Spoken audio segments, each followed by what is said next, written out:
Shakespeare once said all the world's a stage, but he didn't tell us how to get there. This is Steps to the Stage, a 7th Street Theater podcast. I'm your host, Colin Pinedo, and let's get the show going. Thank you, places! Folks at home, do you have a business, small or otherwise, that isn't pulling in traffic the way you want it to? Well, it might be because they don't have something to remember you by. And that's why today we are sponsored by Graphic Details Inc., signs and displays. They will print out your banners, they'll cut vinyl, they'll do window graphics for the company cars. We're talking business cards, banner stands, LCD displays, tabletop displays, logos, all in full living color. Again, that is Graphic Details Inc. here in Chino, California. Thank you so much. Hello and welcome to Steps to the Stage, a 7th Street Theater podcast where we take you through the ins and outs of what it means to take on a production with the community theater professionals you know and love. Today we have two very special guests who I have known a very long time, and those who frequent our theater have also known for quite a while. They do all sorts of stuff from set design to projections and all sorts of other things you probably know them very well for. Please welcome Paige and Adrian. Paige and Adrian, welcome back. It's great to be back. It is great to be back. How are you guys doing? How have you been? Excellent. I'm a huge fan of this podcast. We have fans? Wow. Yes. I've been wanting to be on this podcast for a very long time. Long-time listener, first-time caller? Yes, it is a dream come true. So thank you for having us on. About it. Well, I'm glad we were able to fit you into our busy schedule this weekend. And we have talked about this before, I think. A lot of people are, I don't want to say confused, but that might be a good word about what it is that you guys do, how you contribute. So just to get it out of the way before we start, what is it that you do here with this theater and how does it add to the production? So what we do is set design and projections, which those two things aren't always together. They don't always go hand in hand. Yeah. Some shows don't require projections. Some shows have a set but want projections. So it really depends. But for a lot of the main stage shows that we've been doing, we do those hand in hand, set and projections together, and working on a cool blend of those things. Yeah. So do you want us to talk about our process a little bit? Yeah, talk about the process a little bit. So generally it starts with a meeting. We hear about the show and we will sit and discuss, Adrian and I will sit and discuss what we want to do kind of independently, and then we will meet with the director and anybody else on the creative team who wants to know about the stage, choreographer, whoever else just needs to be involved with that. And then we will work from there to create a set that is functional, but also, helps to tell the story a little bit. Yeah. Obviously, the set for Frozen is different for the set for Moana. Yeah. I cannot think of anything Moana Jr. needed less than a giant revolving door in the middle of the stage. So we work from there. And then once we know what we're doing with the set, once we have the stage mapped out projection-wise, I start to do the artwork. Yeah. And from there, I work on creating each scene. I break down what we need. A lot of times it will be, for example, for Moana, and probably going to talk about that one a lot because that's, fresh in our minds. Yes. We have the ocean, but we have the ocean at night. We have the ocean at sunset. What? We have Motunui. We have God. Motunui at night. Then there's other things that we don't have variations of, things like the Gate to Lalotai or Shiny, where those are just one scene. A fixed, yeah. Yeah, so those can be easier to do because it's just kind of shifting the colors a little bit. Once I get those done, I have to format them in a way that makes sense for animation, not in a way that makes sense for art. So for art, I might have a layer for highlights, a layer for shadows, but that doesn't work for animating. He doesn't need all of those separate things. So I have to convert my files in a way that makes sense for him to animate. And then that's when Adrian takes over. So. Yes. So when I do the animation, I do need like a template. I give her a template. I'm like, here's like my format was easiest for me. And she kindly, kind of does. Ignores that template. You used the template last time. So it's all good. Okay, so what I do is I get what she makes and kind of like make it more of the vibe that we want of the show. Like for example, campfire stories and tapestries. I kind of animated that so it looked more like a story time. And my job is more so to like emphasis, I guess, more dynamics, like kind of thing. Mm-hmm. For example, like they talk about the stars a lot in the show, so kind of like doing a little ambiance, twinkles in the star, kind of Mm-hmm. adds a little bit to the show, kind of thing. Yeah, I it's kind of like a back and forth process with Mm-hmm. me and Paige. Like, oh, Mm-hmm. what do you think about this? What is it that feels best for this scene, kind of thing, Mm-hmm. and kind of work together on it. But, Yeah. One of the challenges for Moana was the ocean, actually. Mm. And it's such a simple projection. But we wanted it to be stylized Mm-hmm. and not realistic, Mm-hmm. but we didn't want it to be cartoony Mm. stylized. So if you see the image I gave him, the ocean is just a flat ocean. But he gave it that kind of Yeah. wave a effect. wiggle. Mhm. And it looks really great on stage, but Yeah. that was like, it's such a simple thing, Mhm. but Right, it was that like, was like the question that we were like, what do we do about this ocean? and man? we knew like the ocean weirdly enough was going to kind of set the tone for the rest of the show. Yeah. So Mhm. again, when you know, well, Moana will be closed by the time this airs, but if Oh you my go back God. and watch Moana, Mhm. you know, appreciate the ocean, keep our oceans clean, and Mhm. appreciate the waves. Yeah. Yeah. Yeah. Yeah, I can imagine that would be difficult to find the balance between Hmm. what it is you want. So, once you've completed the projections and once you have them up on the stage and the show is running and like we're in the run of the show, how much interaction do you have from that point on? Like, do you like change anything or do you just kind of let it go and run on its own? It kind of depends. Yeah, like, well, in the beginning, Mary Poppins, you know, Mhm. we updated that quite frequently Mhm. because we always felt like, oh shoot, like we need to add more. Like, I don't know, we were Mhm. just like, this was beginning, so I was like, Yeah. more. Like, well, that was me. I'd also like to point out for Mary Poppins, that was Adrian's first show. Oh Mhm. yes. So Yes. for him to get to see what, you know, theater would be like Yeah.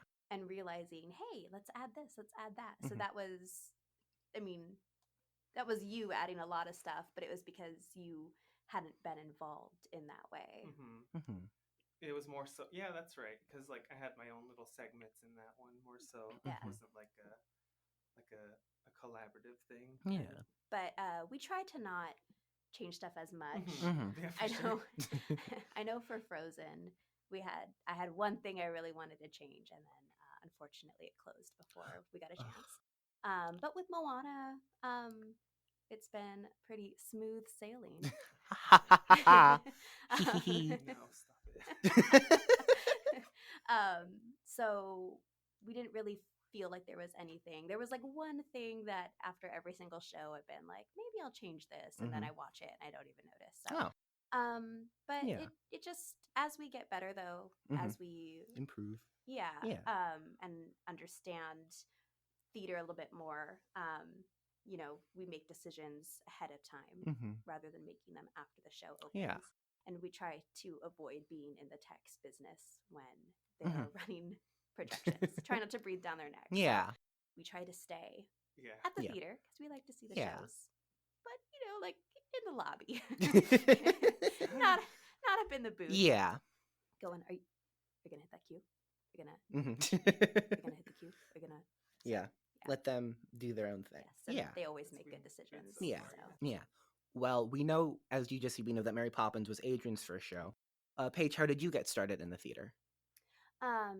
So I got started. My sisters got cast in a show. Mhm. We saw like a newspaper ad, Mhm. and they asked for volunteers as they always do. So my dad went to go do set build, and I was kind of like, I don't know what I'm going to do at set build. Yeah.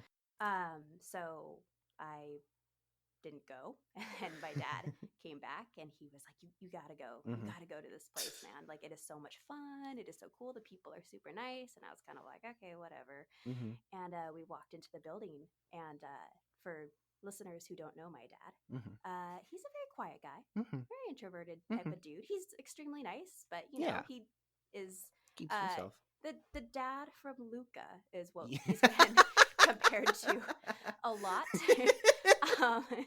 So we walk into the building, and our very own Mr. Paul Larson just goes, "Grant, it is so good to see you." And I was like, well, this place must be something special if like He's socialized with these many people already. Yes. So they asked me to do some painting, and Mhm. I was like 14. I had never really done painting that people were going to see, Hmm. but I did, and everybody was super supportive. And so then I kept getting asked to do more things and do more things, and it started with, hey, can you paint a mural? Hey, can you know, design this? Can you design that? And then eventually Paul asked me to be co-set designer on Nightingale, which was super exciting. And then Mike and Debbie Barbin asked me to do projections for Alice in Wonderland. So that was my first foray into doing projection type stuff, Well, which there you go. that was a show that, I mean, ooh, like Mike, if you want to redo that show, like I'm happy to give you some really cool projections now. Oh, No, okay. but I learned a lot with that one, and I think Yeah. it turned out really great. And then from there the projections kept getting more and more complicated, and eventually I needed help. So then finally I'm like, hey, I keep asking this guy to help me with projections. Can we give him some credit? And that was Mary Poppins. Yeah. Wow. Because I So- had helped on these other shows, like in the back, you know, Yeah. helping with the little painting here and there, and a little advice, you know, it'll help. But Mary Poppins was like The first. our The big step. exactly. Yeah. Yeah. How else would you say your projections and your art and everything has grown since Mary Poppins? I think a big thing is the way that we run things in QLab, which is something I think people would be surprised to hear. I think overall the process is extremely similar in how we build the projections and how, like, we've learned a lot about how to build the artwork for projections and for animation, especially me and giving them to Right. Adrian. And, yeah, how I set up my files and all that, it's all gotten smoother, you know. But the big thing is in QLab. So QLab is the Yes. program that we use to run projections and sound. So we actually run projections and sound out of the same computer. And when we started, it was like a mess. QLab doesn't handle images and video natively. It's more of a sound program. So we kind of have to trick QLab in a way into running projections. And it runs so much smoother now that we understand what we're doing. And to give you a little bit of a insight into what's going on when we're running stuff. BTS. So let's say we have a projection where Moana and Maui are on their boat sailing, and it's Yes. daytime. Yes. And at some point in the music, it fades to nighttime. Okay, so let's break down how that goes. Whole thing. So we have a fade on the ocean. Okay. So we have two videos. We have two projectors. Yes. So we have two videos running, which means we have a fade on each of those. So now we have two fades running on two videos. Yeah. Cool. So then we want to fade in our nighttime. So two more videos that need to fade in. So that's two more videos, two more fades. Yeah. But we have a hold on the nighttime because I don't want it to fade in until like a minute. Yeah. So we're going to have it wait a minute. So now we have Yeah. the fades, the images, and a hold. But now, once it fades into the nighttime, I want to stop the daytime because I don't need it anymore. No. And that's going to run QLab down, running 4 videos at the same time. So I have to put a stop. But I have to put a hold on the stop until the nighttime fades in. So that's a lot of cues QLab is running for a simple scene where day turns to night. Yep. A lot of different And so lines. you can imagine with some of these cues in Moana, you know, how much is stacked on top of each other. But, you know, for Mary Poppins, we were like manually having to stop things. text. Oh. And like in real time? Yeah. Oh my God. Yeah. It was Whoa. not great. Yeah. And I can't believe we asked the text to do that because it's so much. Yeah. So the more we learn about QLab, the easier the show runs. And not to discredit any of our techs because they do an amazing job, but a lot of the show kind of runs itself. And it makes things so much easier for them. Yeah. We can time things to music because it runs through sound. We can play at the same time. You can have it all And so in a single thing. Yeah. So it's so much better because it used to be that sound and projections were separate. And they would have to sit there, make eye contact, and go 1, 2, 3, go. Yeah. And so things would be off. We couldn't time things. Supercalifragilistic was all manual. Was it really? Oh my God. Yeah. Whoa. About that. I can't believe That's insane. It was a lot. So The Yeah. bird exploding in Shrek 2, which you didn't do, but I did, Mhm. that wasn't timed to music. So sometimes the bird would not pop when the bird was supposed to pop, you know? Like It would take a second. so yeah, so really like the main thing I think that we've gotten better at Mhm. isn't even like a real projection thing. It's just in How the program is running. how we build the Huh. show. So Oh, hey. I know. Yeah. It's cool. Yeah. What would you say? You've mentioned a lot of shows that you've worked on. What is one show that stuck out to you in whatever way? Whether it's like just a favorite show or something that was challenging, what sticks out in your mind if you're telling people about shows that you've done and things that you do for the theater? I mean, what is it? Frozen? Frozen. Single tear running down the Frozen was cheek. just unique. Multiple tears. It was unique in the sense that that one we really storyboarded certain numbers and concepted them out, and we did a lot of discussion about the language of Elsa's magic. You know, we didn't just pull directly from the movie. We talked about it a lot. You know, what color, what particle effects, what sparkles. What feels Elsa, yeah. You know, giving it a little bit more snowiness to it. Her ice palace, what that looked like, and then obviously getting to work with Ciara, getting to work with Rebecca, getting to work with our Delaney's was so much fun to be so heavily involved in the production. Yeah. In a way that, you know, usually we just kind of come in at the last minute. Yeah.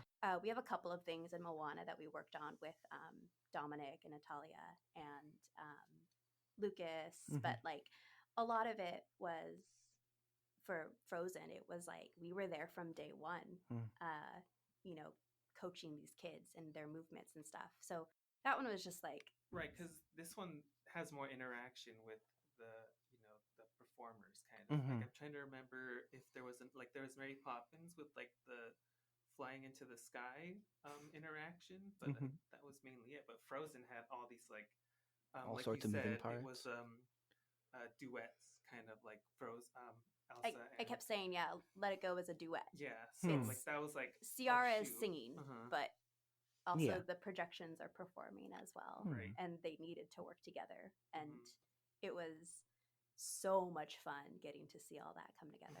Exactly. So hopefully someday soon we'll get to do something a little bit similar to that. Yeah. You know, Moana doesn't lend itself to that sort of thing. We weren't going to put in a moment where Moana like dances with ocean projections when it's not needed. You know, there's such cool choreography. We're just going to let the projections do what they need to do. Yeah. Talking to Isaiah last episode, if you have all been listening, which I hope you are, he had similar thoughts about Frozen and the way that came together, and it really sounds like that was a passion project for everybody involved in every format and facet. So we did Lion King, and Lion King is Adrian's favorite, well, one of his favorite Disney movies. Yes. Could be like childhood favorite. Basically. And so we, you know, we're like, well, what's next? And it was Frozen, and Frozen is one of my favorite Disney movies. Not a childhood favorite, but a favorite nonetheless. And so that was like super cool to be able to, you know, get to work on both of those back to back. Mine got, you know, canceled, so whatever. Not canceled. It wasn't anybody's fault, obviously. A certain thing happened everywhere all at once, immediately. But yeah, and that was a big show. I mean, that and Mary Poppins are probably two of like the biggest. Like, how on earth do you do this on a tiny stage type of thing? Yes. So having seen Frozen and having been a part of Mary Poppins, 100%. Absolutely. For sure. Picture this for me. Warm food, right? People chitting and chatting all around you like it's a big family. You know, take a whiff in, breathe it in deep. What do you smell? What is that? What is it? Tomato? Ooh, a little bit of garlic? Yeah. Perhaps a bit of that mozzarella cheese? Oh, you know it. Open your eyes. Where were you? That's right. Canateros, dine under the vine with a hand-tossed pizza made the old-fashioned way. You know what I mean? None of that deep-fried gunk like at those national chains. No. If you want good quality, family-made Italian food, go to Canateros. Trust me. You just said that, Adrian, you said that Lion King was a childhood favorite of yours. Yes. What was it like working on that show as an adult, and how was sort of. Well, back, oh, thinking back on it, there was a lot more, um, like, Lion King movie is like Yeah. there's not the same as Lion King the show No. for sure. No. So like it was kind of like, oh shoot, like here's my old like childhood favorite movie into this whole new different world kind Yeah. of thing, and like we discuss like textures and all this of that theatrical world, and it was like interesting to put um kind of two things together kind of thing, like in my from my memory Yeah. of Lion King. Yeah. um but yeah, like thoroughly enjoyed all of this, kind of implemented some of the textures into Moana kind of thing. Yeah, we wanted to So- make sure that Moana didn't feel like Lion King Yeah. 2.0, like that they had a different feel Vibe. to them. Yeah. So, and they could be very similar. Yeah, they felt very much the same. A little different. Yeah. So we also did a lot of discussion Yeah. about, okay, how do we make these two separate shows and not just reuse Yeah. the same things over and over Instead again? of, yeah. Mhm. Yeah. Interesting. What this podcast is about, giving people advice and giving people a walkthrough of how to put on a show and how to fill these roles that we are interviewing for. So what advice would the two of you give to someone who is trying to do what you are doing, someone who wants to get into the set design and the projections and all of that? Start now. I started painting when I was 14 here. I started doing projections when I was like 18, 19. This is an awesome place to get started. So if it's something that you're interested in, you can always talk to Adrian and I. We get people all the time who are curious and who just have questions. But if it's something that you see yourself doing, like, we always love to have help. It can be hard with projections just in the way that we do them. Sometimes it's Adrian and I up at 2 a.m. on the phones with each other, which is hard to ask, Yeah. hey, Someone else to 10-year-old, voluntarily join us. be a part of.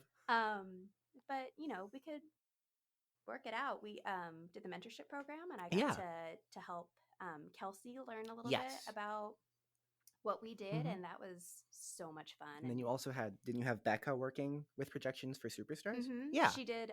She ran tech for Superstars. Riley is running tech now, and he's also awesome. So yeah, like if you want to run tech, but also if you want to make projections, you can be drawing right now, and working on stuff. And I think that's such a cool thing, really. I mean, you don't need all this like fancy equipment to start drawing. And then once you build up your skills with that, the next step is just putting them in the fancy template Adrian gives you and projecting them onto the stage. So, do you have anything? For me, I guess the hardest part is because there's like certain software you need for these things for animation. So as soon as you get that software, I would say just look online, like do all these, because like for Moana and Frozen and all these, half the time I don't exactly know what they need. So I do have to do some research to do it. I need to go look things up, and then I implement that into our work. But I guess my advice is just start making stuff, like whatever stuff. We don't know what we're doing half the time either. Like if you're like, well, I don't even know where to start, like that's an excellent place to start. Hey, that's where we're at. How to make Elsa ice powers. Right. After Effects tutorial. A WikiHow article. But it works. I mean, and then you learn those skills, and then somebody is like, hey, can you do, not Elsa ice powers? And you're like, well, I know how to do the Elsa ice powers. So now it's just, I'll just change the color. And then poof, you got new stuff. So wow. Yeah. Tutorials, YouTube. That's awesome. Internet is an endless resource. Yeah, because like in education, they teach you the basics, and that's great. That's great. You learn the logistics of animation and all that. But anything above that, you kind of have to do yourself. So. You learn the language to ask the right questions. Exactly. Is what classes really teach you. So you might be like, well, I don't know where to start. A class could teach you, okay, I want to start learning particle effects. or I want to learn, I don't know. Now, like, Just all my just- After Effects Yeah, knowledge it's all has gone. left. Okay. Nothing you need to. Oh, I Yeah. see. Wiggles, But yeah. all that. Wiggle effects. That's a real thing. Yeah, it is. You gotta learn how to make things wiggle. Wiggle. We're all wiggling right All now. three of us so. just started wiggling. Yep. All right. Well, thank you all so much for being here and talking to me and giving everybody Yeah, thank you. a little insight into what Can you I do. say one last thing? Of course. I would love to just take a moment to thank all of the people who come to set builds, all Mhm. of the wonderful parents, and honestly kids too, who help to Mhm. contribute to what we do, because we can't do what we do until the set is done. Mhm. No, this is Until you have the Mhm. canvas, Until we have the essentially. Yeah. canvas. Yeah. So we really rely on our parent volunteers painting and building and putting stuff up. And Mhm. these past few shows have been really unique, Moana and the Superstar Showcases, in the sense that we've been using the same set. Mhm. But I know as we move forward, we're going to be back into that. Yeah. We don't have the set set until is 2 up. weeks before Yeah. it opens. And so we can't really make projections Yeah, until 2 until- weeks before. And so I just wanted to extend a huge thank you to Of course. all of our people. Yeah. I don't want to name drop anybody specifically, but like, you know who you are. And to anybody who's listening who's like, well, I've never been to a set build, come on down. Yeah. It's fun. I think I'm The a fun doors person. are always open. I have a good time. So Yeah. So I just Yeah. wanted to say that. So thank you. No, of course. Yeah. All right. Well, thank you all so much. And I think we're good. All right. Yeah. Woohoo. In today's day and age, it's more important than ever to remain informed and present in your community, which is why today we would like to highlight the Chino Champion local newspaper. Make sure you keep up with all of Chino's great local events like festivals, meetups, and live performances, virtual or otherwise. The Chino Champion. Thanks for tuning in. Please, subscribe to Steps to the Stage on your favorite podcast platform, and don't forget to follow us on Instagram, Facebook, Twitter, YouTube, all that good stuff. And scene.